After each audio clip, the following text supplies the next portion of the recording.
Sekolah Mate, apa kabar? Ketemu lagi nih dengan Kak Eka di PPU, Pengetahuan dan Pemahaman Umum. Kali ini kita akan melanjutkan materi yang sudah dibahas pada video sebelumnya, yaitu tentang definisi dan jenis frasa, tapi kali ini bagian yang kedua. Nanti kita akan lihat apa sih yang kita bahas pada bagian yang kedua ini.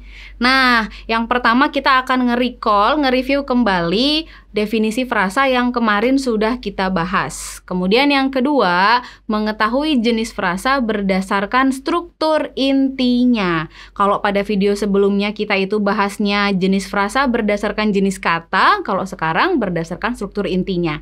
Jangan lupa untuk lihat video sebelumnya ya teman-teman Sekolah Mate. Kita lanjut.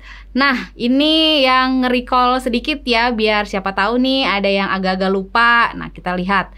Kalau ngomongin frasa, berarti frasa itu maknanya gabungan dua kata atau lebih yang hanya menduduki satu fungsi dalam kalimat. Dia jadi subjek doang, atau dia jadi predikat aja, atau objek keterangan pelengkap gitu. Misalnya di sini ada kalimat pertama. Coba kita mau lihat dalam kalimat ini ada berapa frasa yang dia gunakan. Subjeknya mana? Nah, subjeknya itu kan anak kecil itu, subjek. Sedang menangis, predikat. Di bawah pohon, keterangan. Ada subjek, predikat, keterangan. Kemudian tiap fungsi ini terdiri dari 3, ada yang 2 gitu ya. Berarti ada 3 frasa karena 3 fungsinya terdiri dari 2 kata atau lebih. Anak kecil itu frasa nominal gitu ya, karena unsur intinya adalah kata benda. Sedang menangis, ini berarti frasa verbal karena unsur intinya adalah kata kerja. Dan di bawah pohon itu frasa preposisional karena terdiri atas kata depan atau preposisi. Begitu juga dengan yang di kalimat kedua ya guys, siswa SMA. Ini frasa dimasukkan, ini tidak frasa nih karena cuma hanya 1 kata aja. Kemudian ke dalam golongan remaja ini juga frasa lagi. Kita lihat, kalau berdasarkan struktur intinya, frasa itu terbagi jadi berapa ya? Yuk dicek ya. Yang pertama ada yang namanya frasa endosentris. Apa itu frasa endosentris? Frasa endosentris adalah frasa yang memiliki unsur inti. Sedangkan jenis yang kedua namanya adalah frasa eksosentris. Kalau frasa eksosentris berarti frasa yang tidak memiliki unsur inti. Jadi dia kayak kebalikan gitu loh guys. Yang satu punya inti, yang satu tidak ada intinya. Yang punya inti namanya endosentris, yang tidak ada intinya namanya eksosentris. Frasa endosentris adalah frasa yang memiliki unsur inti. Unsur yang menjadi bagian inti biasanya dapat menggantikan atau mewakili konstruksi yang ada. Jadi yang penting itu bagian intinya, sedangkan yang lainnya boleh hilang atau boleh nggak ada gitu ya. Misalnya frasa anak kecil itu, kata anak merupakan bagian inti nih guys, karena itu adalah bagian yang penting. Karena kalau kata anak dihilangkan jadi nggak bermakna dia. Tapi kalau misalnya kata kecil itu dihilangkan, makna frasa ini tetap ada gitu ya. Misalnya di sini, anak kecil itu menangis. Kan anak kecil itu nih frasa nih, subjek, kemudian menangisnya predikat. Unsur intinya adalah kata anak. Ketika kata anaknya ditaruh, nih anak menangis, masih ada tuh makna kalimatnya. Tapi kalau kata kecil itu menangis atau itu menangis kan nggak ada. Nah, makanya bagian intinya adalah kata anak. Nah, ternyata frasa endosentris ini ada lagi nih guys pembagiannya. Ada 2 jenis frasa endosentris. Yang pertama, frasa endosentris atributif atau subordinatif, yaitu frasa yang di dalamnya terdapat unsur inti atau diterangkan dan pendamping atau atribut inti menerangkan. Jadi kalau kalian pernah dengar DM, MD, diterangkan menerangkan, nah ini bisa jadi contoh nih. Kalau yang misalnya unsur inti atau D tadi ya bagian pentingnya. Kalau unsur yang M atau pendamping itu berarti bagian atributnya. Coba kita lihat. Anak kecil. Nah, mana yang menjadi inti? Anak kan, berarti anak ini adalah D atau diterangkan. Sedangkan kecil itu pendamping atau atribut, berarti dia M atau menerangkan. Begitu juga dengan rumah mewah, yang menjadi inti apa? Rumahnya atau mewahnya? Rumahnya dong gitu ya, berarti rumahnya ini D sedangkan mewahnya M. Nah, yang kedua, frasa endosentris koordinatif. Kalau yang tadi yang satunya inti, yang satunya atribut atau pendamping, kalau koordinatif adalah frasa yang seluruh unsurnya merupakan inti dan memiliki kedudukan yang sama atau setara. Jadi dia nggak bisa saling dicopot gitu loh. Kalau tadi kan misalnya anak kecil, boleh tuh kita ngambil anaknya doang. Atau rumah mewah, boleh kita ngambil rumahnya aja. Karena bagian kecil dan mewahnya itu adalah pendamping atau atribut. Tapi kalau endosentris koordinatif, dua-duanya atau keseluruhan bagian dari frasa itu adalah unsur inti. Dan, nah ada satu nih tips untuk mengetahui apakah dia tuh koordinatif atau bukan. Unsur dalam frasa ini dapat digabungkan dengan kata hubung dan atau kata hubung atau. Contohnya kayak gini, ibu bapak.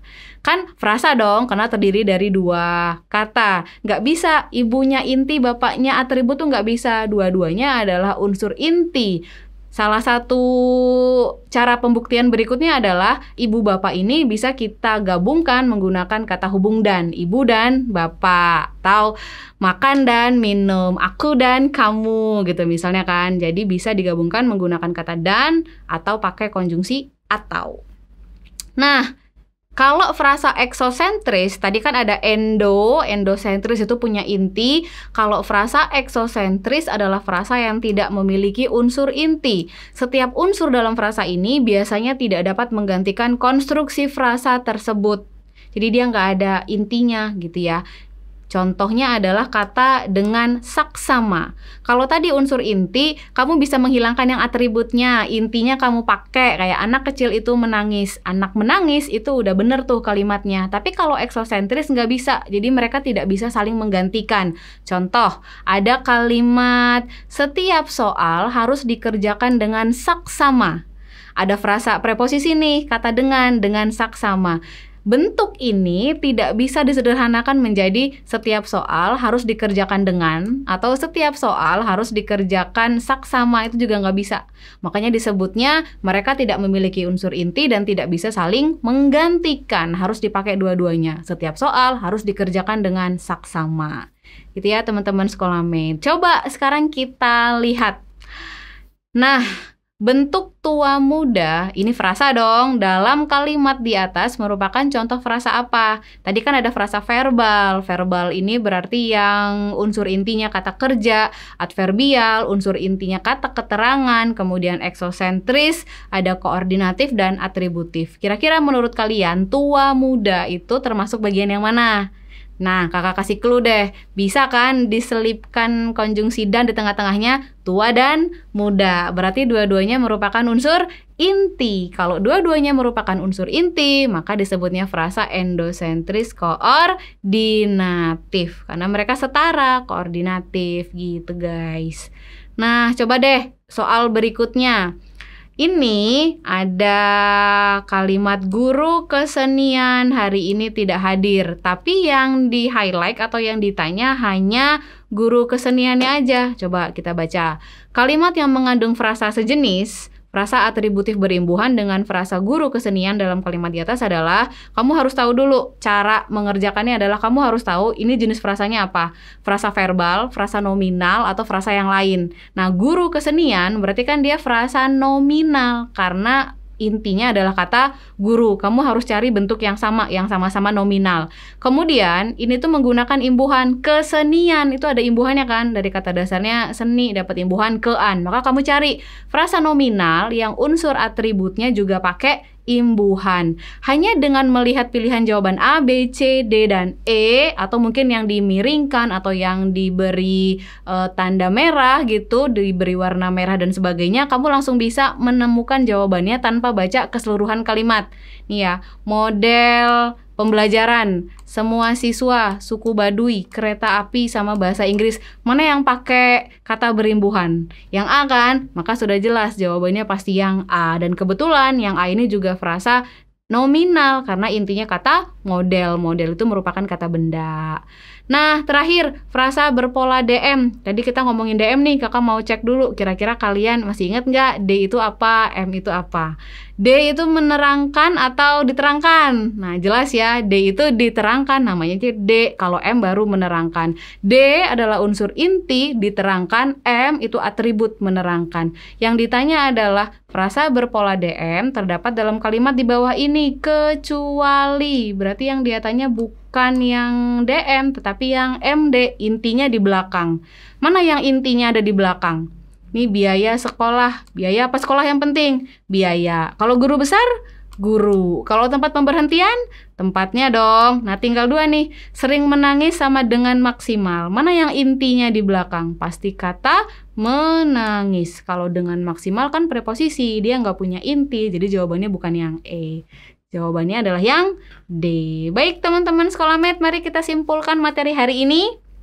Yang pertama tadi kita belajar frasa berdasarkan struktur intinya. Ada frasa endosentris, endosentris ada inti, sedangkan eksosentris tuh nggak punya inti gitu ya. Nah, frasa endosentris ini tadi ada yang frasa endosentris atributif atau subordinatif, dan ada yang frasa endosentris koordinatif yang seluruhnya merupakan bagian inti. Baik teman-teman sekolah Med, semoga materi hari ini bisa dipahami ya. Nah, kita simak video berikutnya, yaitu tentang latihan soal UTBK frasa. Karena kita udah pelajari materinya, nanti kita akan latihan soal-soalnya juga. Baik, sampai jumpa.